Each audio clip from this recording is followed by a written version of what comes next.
What's going on, guys, and welcome back to another FPL video on the channel. And in today's one, we're going to be looking at my game week 21 transfer plans, and it really has been an eventful period over this Christmas and New Year's schedule. We've had plenty of ups and downs, but currently, as things stand after game week 20, we are on the smallest of Green Arrow, up to around 1 million, right? There still is a game to be played, however, right? Wolves versus Nottingham Forest has to be played later tonight. So if Chris Wood scores, or if Nottingham Forest do get a clean sheet, that's definitely going to hurt my rank, and I will probably be looking at a small red arrow. So fingers crossed Chris Wood doesn't score. Fingers crossed Nottingham Forest do not keep a clean sheet. But yeah, really wasn't expecting a green arrow this week, albeit it is a very small one. I actually thought I was going to get a red arrow, and that's how things looked after yesterday's games. But with a few tweaks to bonus points, like Palmer picking up an extra bonus point, Amad Diallo getting free bonus. Yeah, we're on a small green arrow, and we managed to get 66 points in game week 20, although I did take a -8 hit, so actually I got 58 points. I will say this though, guys, I do think the hit actually paid off, right? You know, bringing in Johan Wissa for the injured Danny Welbeck definitely paid off. Bringing in Anthony Gordon for the injured Gerard Bowen paid off, but unfortunately, bringing in Trent Alexander-Arnold for Levi Colwill definitely backfired massively, and I actually did lose quite a few points on that transfer. But all in all, as a whole, I would say my transfers did pay off, and I would say that the -8 hit was worth it. So yeah, pretty content with that, pretty content with my small green arrow. But with that being said, let's go ahead and have a look at my game week 21 transfer plans. Okay guys, so first things first, I do want to start off by saying I actually do plan to roll the transfer this week. However, there is a small part of me that does want to make one transfer, and that would be taking out Gabriel Jesus for one of Jean-Philippe Mateta or Nicholas Jackson. Now look, in terms of why I would potentially want to take out Gabriel Jesus, it is because I view him as a small issue in my team,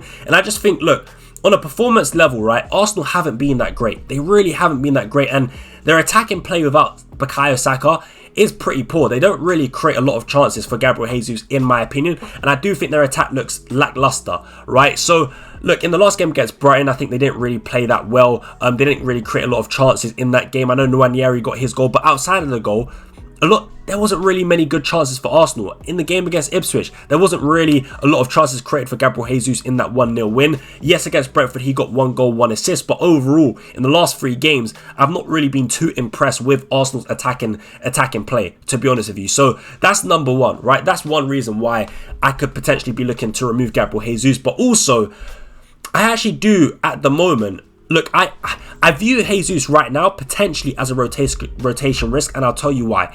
Obviously, yes, the minutes have been really, really good. They have been good, right? 90 minutes against Brighton, 90 against Brentford, 70 against Ipswich, 85 against Palace. These are good minutes, I'm not going to lie. However, with the upcoming fixture schedule for Arsenal, I do believe that he could be at risk of being dropped in one of the Premier League games, but it all does depend on if he does start in the games for the Carabao Cup and the FA Cup. So at the moment, tomorrow, Arsenal do have a game against Newcastle in the semi-final of the Carabao Cup. Does Jesus start that game? I don't know, but let's say he does. If Jesus starts this Arsenal game and the game on Sunday against Manchester United in the FA Cup, I do think Jesus is at risk of being benched either against Tottenham or against Aston Villa. However, if Jesus does start against Newcastle but gets benched against Manchester United, I actually do believe he'll start Tottenham and Aston Villa. That's my honest opinion. So that's why I'm sort of torn. That's why I'm sort of torn on this Gabriel Jesus transfer. But yeah, I do think there is potential for Gabriel Jesus to be dropped, and it all depends on what games he does start. So it's something to pay close attention to, and the reason why I just kind of want to move him on, a small part of me does want to move him on, is because players like Jean-Philippe Mateta and Nicholas Jackson are pretty much guaranteed starters, right? I don't really have to worry about if they're going to get benched or not, which is why a small part of me does want to get rid of Gabriel Jesus. And I'll tell you guys this, look, I think, Jean-Philippe Mateta, I'm still not 100% convinced by Crystal Palace, right? I do want to make that clear. However, at his low ownership, with these good fixtures, I think it's worth a gamble. I think it's worth a punt on someone like Jean-Philippe Mateta, and I do believe Leicester away would be a good entry point. You know, I think Leicester, West Ham, Brentford next 3 is really, really good. West Ham defense is poor, Brentford defense is poor, Leicester defense is poor. Right after that, it's United, which is pretty tough. Everton, which is pretty tough. Fulham, it's okay, but Villa and Ipswich, I don't mind. Right, I do not mind. But overall, my squad is big enough to bench him against Man United. It's big enough to potentially bench him against Everton and Fulham as well. So I'm more than happy to bring in someone like Mateta and take that punt on him, to be honest with you guys. And Nicholas Jackson is another player that I like as well. I'm actually very shocked. I do want to say this. I'm actually very shocked a lot of people are looking to take out Nicholas Jackson. Yes, I know the returns haven't been great recently. However, I think the minutes are going to be secure now because we're going back to the European fixture schedule. We know that Maresca likes to play two different teams in the Conference League and the Premier League. And we know that Jackson is his preferred striker in that number 9 role for Chelsea, right? So I do think Jackson has to start. And I do think the fixture run is really, really good. I actually think Jackson is a massive hold. So if you have Jackson, I'd be keeping him. And he's someone that I'm actually looking to bring in myself because I do like the fixture run that Chelsea have. And like I said, I do believe he's guaranteed the start. So this fixture run is really, really good for Chelsea. And Nicholas Jackson is slightly more owned. There's actually, like, although I like Jackson, I think that the negatives for me on a personal level for my team, although I think he's a hold for most FPL managers, for what I need him, for what I want, I actually think the negatives outweigh the positives, and I'll tell you why. His ownership is too high for me, in my opinion. Like I said, you guys know I'm trying to target low-owned players, differentials, players like Young Wissa, for example, right? That's why I chose Young Wissa, because of his low ownership and what I believe he could have provided for me.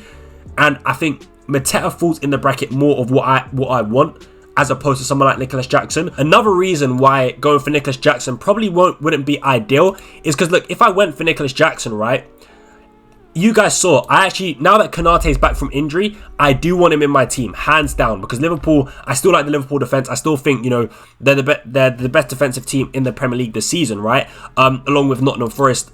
So, yeah, I do want Konate. But as you guys can see, if I do go for Jackson, I've got nothing left in the bank, and it means I can't go to Konate. And we all know Liverpool are going to have that double game week, right, in 24 or 25. So I need 3 Liverpool players for that double game week. So Konate is someone I really do want. Maybe not this week, but further down the line. So in terms of how, bringing in Nicholas Jackson basically affects me transferring in Konate. Whereas if I go for Mateta, it gives me enough money in the bank to go for a move later down the line to bring in Konate for maybe a Robinson, for example, let's just say. So that's potentially why going for Jackson wouldn't be ideal.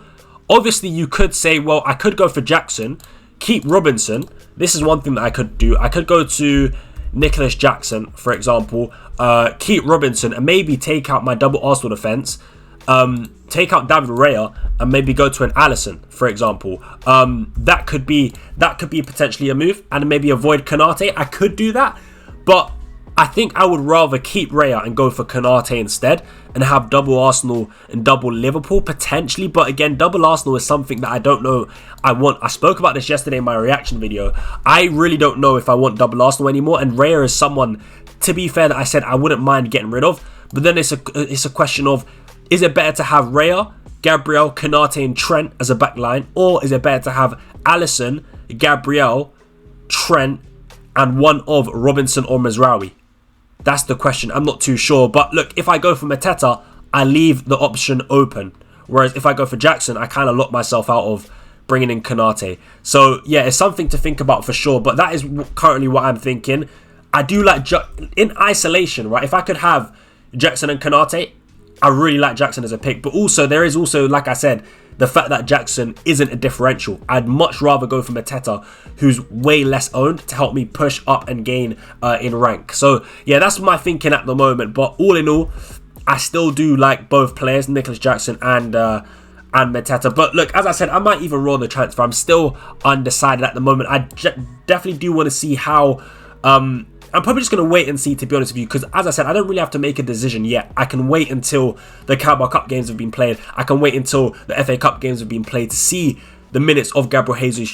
I'm hoping his minutes do get managed. And to be honest with you, Tottenham at home is actually a pretty good fixture for Arsenal, because Tottenham are missing a lot of players and defensively are pretty poor. So yeah, all in all, that's what I'm thinking at the moment. But with that being said though, I do quickly want to speak to you guys about some future transfer plans as well. So yeah, that's what I'm thinking at the moment in terms of my transfer targets. But let's go ahead and move on to planfpl.com and have a look at my future transfer plans with my team. Alright guys, so we are on planfpl.com and this is how my team currently looks for game week 21. And honestly, on paper, it actually looks pretty decent. Like I said, I just think the one small issue is potentially Gabriel Jesus, but let's just wait and see if his minutes do get managed in the Carabao Cup and FA Cup this week. But with that being said, let's assume that we do roll the transfer. I'd be pretty happy to do so. And in Game Week 22, this is how my team would look. Again, it looks pretty solid. We do have one issue, which is Jan Wissa, right? Playing against Liverpool at home.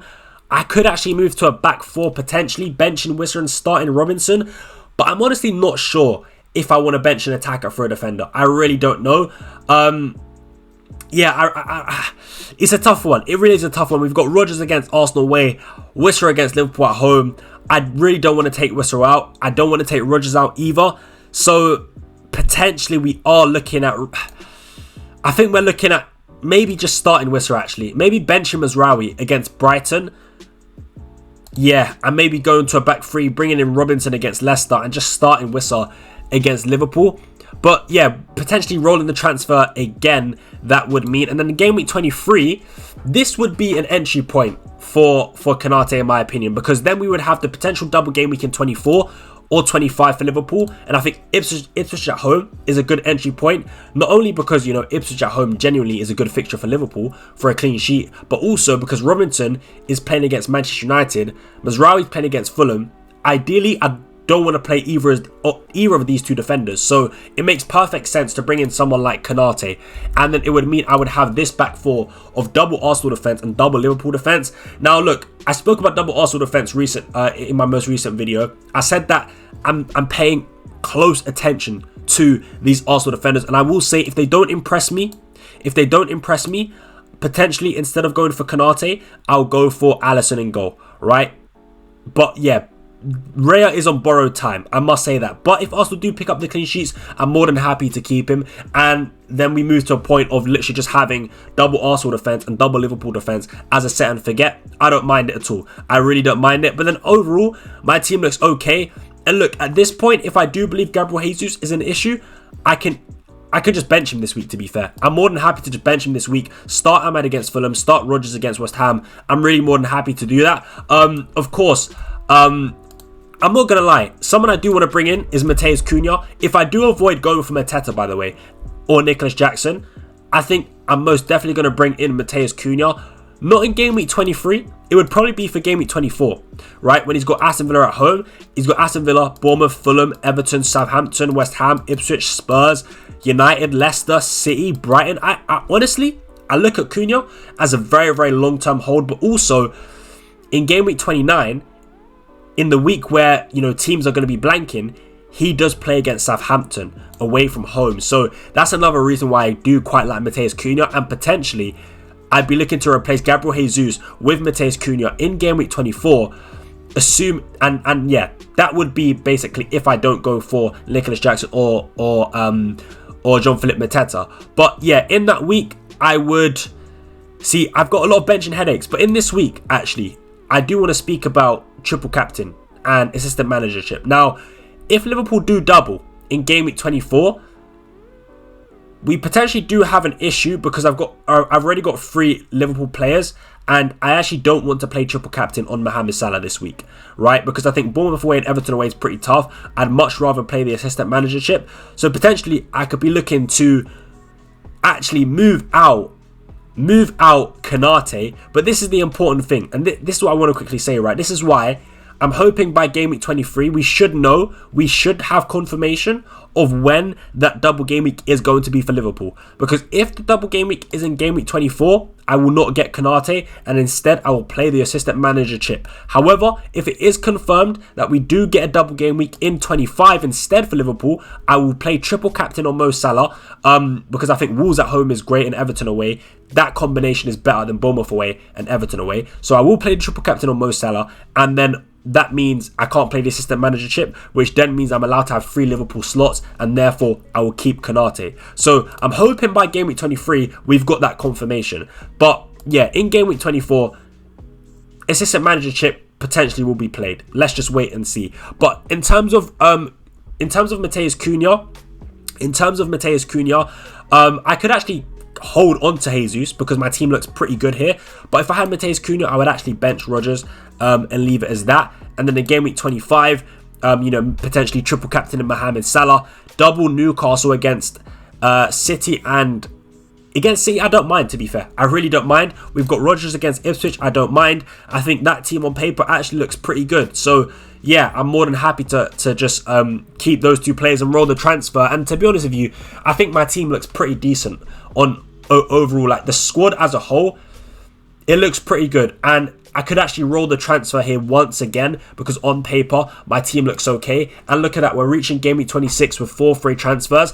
I value that a lot. I really do value that a lot. But yeah, guys, I've probably rambled on for enough time already. I've probably rambled on for far too long about my FPL team. You guys are probably sick of hearing me speak. So yeah, I'm going to end it there, guys. I am going to end it there. But I really do hope you enjoyed the video. If you did, make sure you do smash a big thumbs up on the video. Thank you guys so much for the support recently on the channel. I can't thank you guys enough. So yeah, man, thank you guys so much. Make sure you do smash a like. Subscribe to the channel if you haven't already. Can we get, I don't know, 100 likes on the video? That would be absolutely fantastic. But yeah, thank you guys so much for watching. I will have a wildcard draft video coming out this week, I believe, as well. So make sure you guys do have post notifications turned on for that, right? Stay tuned for that one. It should be a good one. But yeah, with that being said, that's going to be it from me. Thank you guys so much for watching, and I'll catch you guys in the next one. But until then, I'm out.